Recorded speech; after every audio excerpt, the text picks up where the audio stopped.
CD Projekt Red reveals the real reason why they're delaying Cyberpunk 2077, and it's not a big deal. I understand it. I really don't think this delay is a big deal, and I'm kind of annoyed that everyone thinks it is. I don't care that they promised in the past before that the game wouldn't be delayed again. Life happens. Let's get into it, baby. Skip it up and that up. So CD Projekt Red just announced that Cyberpunk 2077 is going to be delayed again to December 10th. They need a few more weeks to work on things. And a lot of people are very angry about that. They're like, hey, you promised, which they did. They replied to a tweet where they promised they wouldn't delay the game again.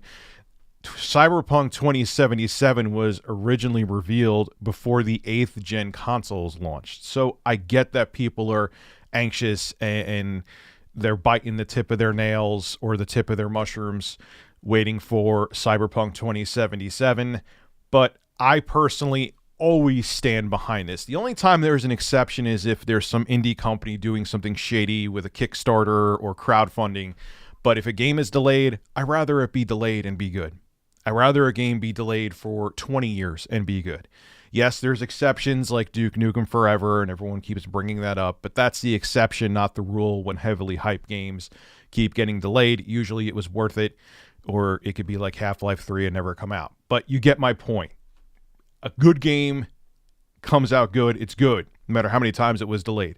A good game comes out crappy, sure, you could patch it later on, but its reputation is ruined in most cases, unless it pulls a No Man's Sky, which now a good majority of people love that game. Man, what a turnaround happened for No Man's Sky, huh? Well, anyway, CD Projekt's Red, there's no way I can just remember these names. Adam Kaczynski and VP of Business Development, Michael Nowakowski. I think I said that right.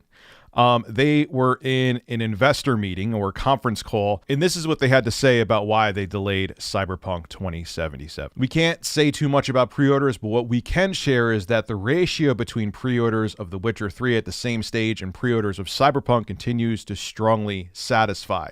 We're happy with pre-orders and we're looking forward to the final stage, which that's good. But anyway, here comes what they say about Metacritic. So when it comes to Metacritic, we continuously aim at a 90 plus game. So nothing has changed there.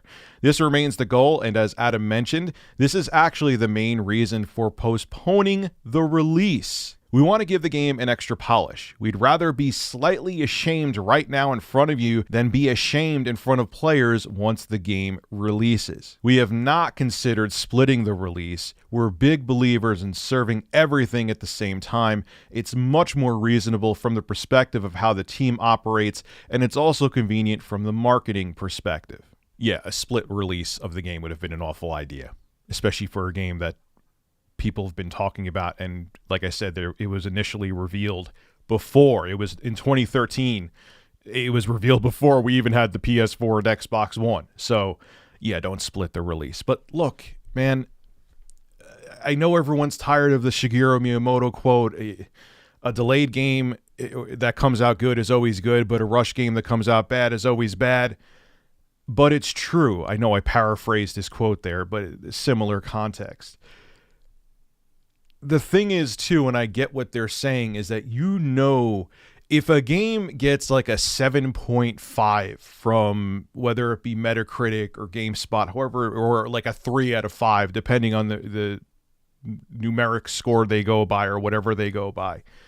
As soon as people don't see like a 4 or a 4.5 out of 5 or an 8.5 out of 10, if it's anything below that, even if it's a good game still, they want nothing to do with it. If it's a 7 out of 10 or a 72 on Metacritic, it might as well be a 0 in most cases. I know there's some people that are going to disagree with that, or a decent amount of people that are going to disagree with that, but I just see how it is. Like, everyone's like, oh man, it got a 76 out of 100. Nah, I'm good.